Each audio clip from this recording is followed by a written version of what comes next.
Good afternoon. Good afternoon. Happy Tuesday. Elaine Proby here, CEO of PROBY'S Tax and Accounting and Tips from Elaine's Desk. And welcome back to our weekly conversation. Hi, Joan. Good afternoon. Thanks for jumping in here. All right, you guys. So today we are going to have a great talk with CEOs and leaders of your business, guys. So we're talking about common mistakes CEOs make. And I'm sure we're all guilty of these. So I want to talk about what those mistakes are so we can be self-conscious, so we can avoid making these mistakes in order for our business to grow. So I'm going to have a good time with this one today. So guys, you know, as leaders, right, we usually have our own conclusion in our head and we always form this stuff. So for the most part, a lot of times we're not listening to anything and anyone else for that matter. Most leaders does that. Most CEO does that. And you so believe in your point of view that what everybody else got to say doesn't really matter. You know how they say, I'm talking to you, but you're really not listening. And a lot of times CEO would do this. So you're not listening to anything else but what your point of view is, what your idea is, what it is that you believe, and you don't have any other diverse perspective on anything else. Okay, so we're so guilty of that. And so that leads us to making these common mistakes, right? So first point today, guys, is micromanagement. That's my first point today. Hi, Cognac. Thanks for jumping in. Hello, daughter. How are you? Good, good, good. Hey, Rod Smith. Thank you. Hello, brother. How are you doing? Thanks for jumping on. You guys hit like and share on this video. We're going to talk about common mistakes CEOs make. And the first point is micromanagement. So micromanagement, what it is micromanagement? And so many of us are guilty of micromanaging. And this is so horrible, guys. It is when you give excessive supervision to your employees, meaning that you just over them, you're telling them every step of the way, everything they need to do, and you're just there on top of all their movements. You're criticizing. A lot of us CEO is guilty of doing this. We don't ever allow them to work autonomously once we teach them and show them what it is that they need to do. So micromanagement, guys, super important. We cannot continue to do that because you are so busy being involved in the day-to-day activity of your business and you're on top of your employee. And so you don't allow them to be creative and you don't allow them to be themselves. You don't allow them to be productive. Who wants to work under those conditions, right? Do you want somebody to just hover over you as you do your work? Nobody wants to do that. So that's what micromanagement is. And so many CEOs is guilty of that. So you feel like if you're not there giving them every move that they have to make for the day, nothing is going to be right. Well, that's not good because what you need to do, let them know what their task is. Give them a clear vision of what it is that they need to do, what their duties and responsibilities are. Train them properly so they know how to get that accomplished, right? Then this is what you do. You just have certain checkpoints in place where you can monitor the progress to make sure that things are going in the right direction. But what you don't need to do again is just stand there and micromanage and give them everything. Look over them, look over their shoulders, and let them know every step they need to make. No one can function like this. Their business can't succeed like this. And all it does is create a lot of stress for you and your employees. Okay, so quit micromanaging if that's what you're doing. Get a training program in, get a clear perspective, a clear vision, a clear focus of what the employees need to do, and then leave them alone. Let them do it. Let them use their own discretion and get things done, guys.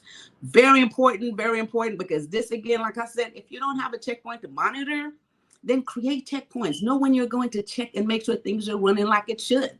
Make sure they understand what they're doing, or look, give them an open door. They can come to you if they feel like they are not clear on something. However, one thing you don't want to do is hover over their shoulders and every step of the way you tell them what to do, because what happens the next day? They still won't retain that process, and you'll be doing this on a day-to-day basis, and this is going to stress you out, stress out the employees, and it's going to be bad for your business. Okay, so that is my first point today, guys. We're talking about common mistakes CEOs make. Thanks for jumping on here, Desmond. Thank you for tuning in. Hello, hello. Yes. Hi, Laverne Smith. She says, I'm guilty, but I'm trying to relax. Yes, you are. I wasn't going to call any names today, but she put it out there, guys. Always calling, always saying what to do every step of the way. That is micromanagement. You cannot do that with employees. You need to leave them alone, give them direction, train them, let them know what to do. And you're right, you need to relax and get out of the rat race on a day-to-day activity. All right, so I'm glad you owned up to that one. Hello, Norman Strong. Hello from, where are you? Hello from, oh, Mr. Twin, Mr. Twin. Hello there. Okay, guys, so let's move on to the second point. Hit like and share on this video. Common mistakes that CEOs make. And because we are so strong-headed, or they call it high strong, in our beliefs and what we think, a lot of times we don't want to hear anything from anyone else, just what it is that we are thinking. This second point, guys, is about that. Ignoring feedback. This is so horrible. We disregard input from employees, from customers, from advisors, from associates, because we are so high strong in our belief. You just disregard any input that they have, because what it is, you think you know it all. Your mindset, everything that you have in your head is all that you care about, all that you know, and you pay no attention to anything else. Wrong, wrong, wrong. Horrible mistake. Right? Horrible mistake. You have to be able to set directions. You have to set the vision, the expectations. You have to set these things up, and then you have to encourage the employees to carry out these points.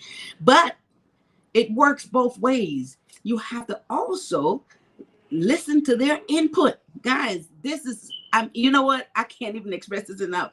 Most CEOs, most leaders, most business owners, they don't feel like they need to listen to the employees' input, but it is so important.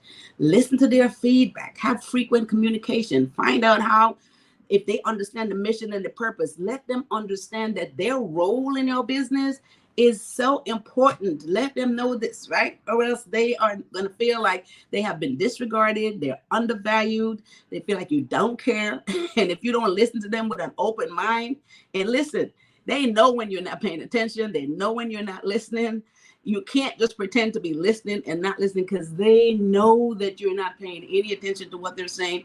And then, of course, when you take no actions on any suggestion, it really tells that they are not valued, whatever their thoughts are. And look, once again, you don't know everything, even if you think you do. So let's listen to employees, have an open mind, have an open door, and make sure that we act accordingly. If there's any great ideas, put it into action and let them know that what they think and how they feel about the company, because now they know the vision, they know the mission, and they are interested in having you accomplish that, right? So once they know this, they know that they are important to the business. Honey, it's a lot more effective, and you can get a whole lot more, and your business will be more successful. All right, so can't emphasize that enough.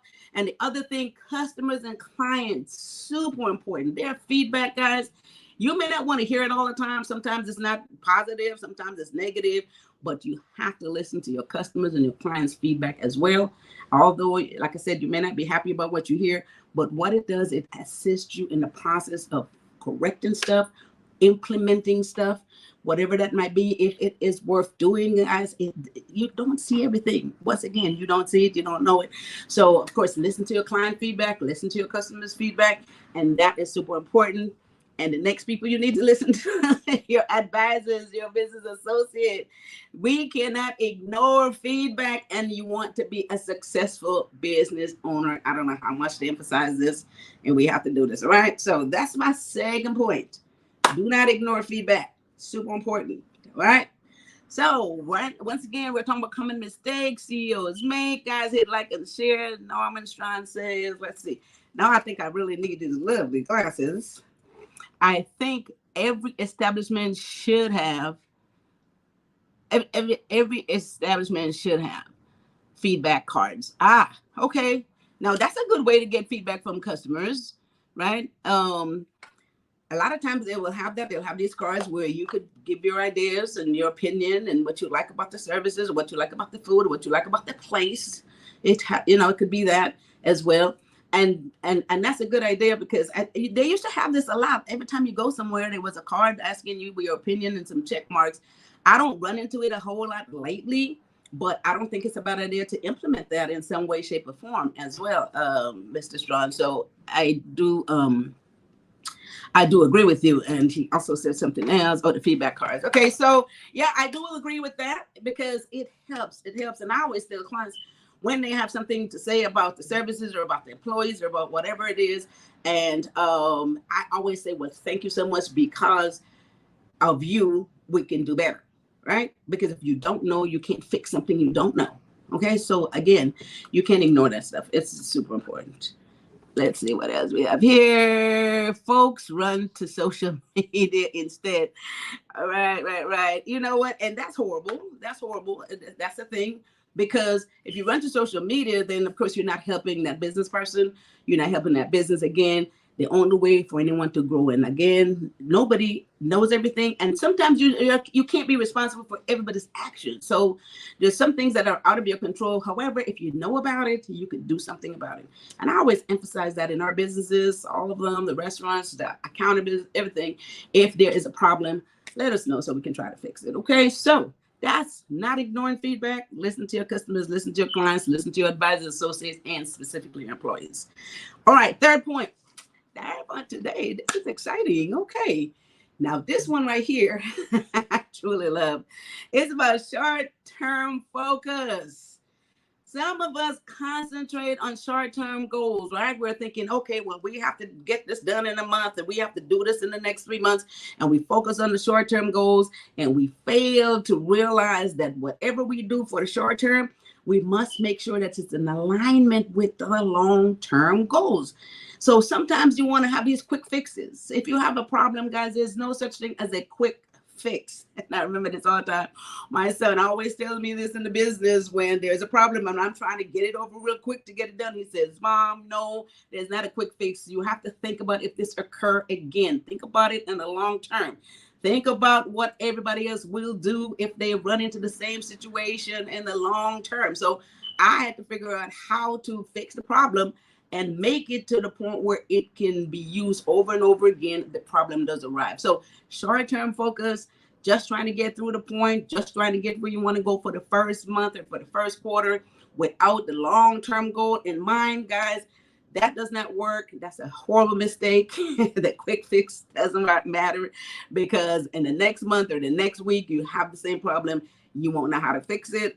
And so we have to focus on the long-term goals. So this is the thing. And a lot of us are short-term focused. We only think about today, right? So, hey, Lerner Smith, thanks for jumping on. Cognac said true. All right. And She Rise have a comment.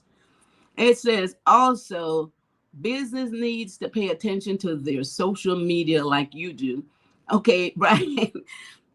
That is so true because, you know, sometimes there's comments and stuff up there and advice and stuff on your social media that people are telling you whichever way, again, positive, negative. And that also help you to fix the process and move forward and be more successful. And you know what? Customers and clients really, really, really love the fact when you listen to them and you try to do something about it and you explain to them that you're taking care of the matter. And they love that, okay? So let's move on. The third point is the short-term goal, like I said. And there's a thing here where it says when you focus on short-term goals, it's like you're running fast with your head down and all you can see is just a few steps in front of you, but you do not know what the road ahead looks like. And so this is not a good way to run a business. And this is what happened when you're focusing on short-term goals. You're just looking at today. You're just focusing like this. The saying goes, you're running fast with your head down. And you do not know what's up ahead of you. You do not know what's in store. So again, bad mistake. Don't just focus on short-term goals. You have to make sure that you look at the long-term. And anything that you do now is something that could be used later down the road and make it more successful and better for the company, right? So those are my 3 points. All right, so let me recap, guys. Hit like and share on this video. Thank you for the hearts, Lerner Smith. Hit like and share this video, guys. Everybody needs to hear this because, again, I always talk about business, and it doesn't matter how large the business is. If you have one person working with you, right? Most people have a person assisting them. It doesn't matter, even if it's temporarily, even if it's long term. Just have, if you have one person working with you, you have to be thinking like a leader. You think like a CEO, and you have to take all these things into consideration. And even if it's just you, a lot of what I talked about today, these points still apply. Okay. First one is micromanagement. Just a no-no. I mean, I personally hated when I worked for someone and the supervisor's back and forth all day long, looking at your desk and trying to see what you're working on, trying to see what you're doing. And I knew I was personally irritated with that. I'm like, I know my job. I know what I need to do. So why are you here? So let's not do that as a CEO and a leader. Do not micromanage, and let your employees, teach them what they need to know. Let them know what the goals are. Let them know what the mission is. Give them their own autonomy to really express themselves and get the job done. And then have a checkpoint to make sure that things are going as planned. Okay, first point. Second one, do not ignore feedback. Oh my God, this can really make you or break you. Don't ignore feedback, especially from your employees. And you know what? People know when you're just not listening to what they're talking about. You're not empathizing with anything they're saying. Everybody knows this, so you can't pretend that you are and just don't do anything about it. Don't take any actions. You cannot do that. Specifically from the employees and from your customers and your client. You can't do that. Your associates, your business associates, guys, partners, whatever, just have an open mind, and then listen to the feedback so you can fix things and move forward. Let me tell you, it works every single time. Third point, the short-term focus. Again, like I said, don't concentrate on the quick fix, right? Something happened, let's just put a Band-Aid over it. That's what they call it, the Band-Aid fix. And then next month you have the same problem. And then if you're not there, no one else knows what to do. So again, like my son always say, create a situation and a process. So when you write that process up to fix this problem today, it can fix that problem any day it occurs down the road in the future. And you won't have to worry about your business or anything that pops up that has anything to do with what happened that day. No quick fixes, no Band-Aids, okay? All right, guys, so those are my 3 points today. All right, so hit like and share on this video. Again, like I said, get this information every Tuesday and Thursday. We're here bringing you great information, keeping everybody positive, keeping you going, keeping you uplifted, changing that mindset so we can all be successful. And this is why I'm doing all this stuff. I'm making sure you get this information that, like I said, you can't do what you don't know. All right, so with that said, I wanted to thank all of you guys that came out to the business panel. We had a great presentation, so much information. All this information will be uploaded at elainesdesk.com. And you guys need to also watch out for the next panel that we're going to have. I want to thank all the presenters. Everyone that was there gave a great presentation. I'm so proud of everybody. The information was amazing. I just loved it. And so we had such a wonderful time. And let's see, Verona Burks is on. I'm listening and heading to the bank. Verona Burks says she's listening, heading to the bank. So are you guilty of any of these common mistakes the CEO makes? I just want to know, just own up to it. Good afternoon. Great information. Thank you, Joan. All right, so guys, so that's it. And then go to elainesdesk.com for information. If you haven't started your business, or if you've started and you need to take it to the next level, if you're still a little confused about what you need to do, there is information on there. There's a course on there. There's a lot of stuff that you can learn from on there. All these videos you guys can go back and watch. It's all on YouTube and at elainesdesk.com, and tips from Elaine's Desk as well. So make use of this. And if you still need some assistance, I love this part, you can go to PROBY'S and you can sign up on that calendar for a 15-minute free consultation with me. I'll be happy to talk to you. If you need to form your business, form your LLC, if you don't know if you should have an S corp, you don't know if you should run a sole prop business, you don't know what licenses you need to get, whatever that might be, and if you still need to get your taxes done, of course, PROBY'S Tax and Accounting will be able to assist you. We have a lot of certified professionals there that can assist you with that process as well. Your taxes, your accounting, your payroll, setting up your business, all that good stuff. And if you have any tax problems, we help you out. But if you do, we can take care of that as well. Okay. So, and it doesn't matter where you are. We can do it anywhere you are. Everything is done virtually. And let's see, Desmond have something to say. Good content and info. Thank you. Very welcome, Desmond. Appreciate you jumping on. So I think that's it. That brings me to this Thursday. What are we talking about on Thursday? On Thursday, join us back here on Thursday, and we're going to talk about 3 ways to avoid burnout. Now, you guys want to hear this. 3 ways to avoid burnout. There's so much going on, guys, and we're all in that place where in about 2 seconds, we're all just at 2 seconds away from burning out on our daily routine, running our business, whatever that is. So let's talk about this Thursday, 3 ways to avoid burnout. Okay, so be back here at 1 p.m. on Thursday. With that said, you guys have a wonderful rest of your Tuesday afternoon. And with that said, y'all take care of each other and take care of yourself. Thank you.